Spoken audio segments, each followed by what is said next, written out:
Pre, may paglaplapan ka ba sa aso para sa 10,000?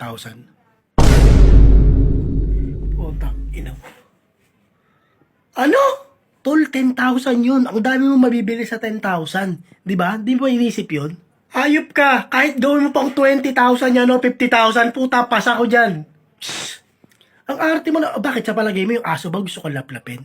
Di ba? Hindi lang naman ikaw ang biktima dito, pre. Pasalamat ka nga may gusto pa lumaplap sa'yo eh. Oo, sige. O, ikaw ba? May paglaplapan ka sa aso para sa 10,000. Tangina ako. Tangina kahit 200 pesos kahit nga 20 gagawin ko yun eh. Tangina to, ibubuka ko yung bibig niya. Tapos yung dila niya, higupin ko. Iikot ko ng ganun, putang ina. Dog lover ako eh. I love dogs. Tapos hihimudin ko bawat sulok-sulok ng ngipin niya. Tapos lalaroin ko yung walo niyang ano. Depende kasi kung babaeng aso. Siyempre, okay lang kung babae naman pala eh. Yan sabi ko sa'yo. Hanap tayo. Tara.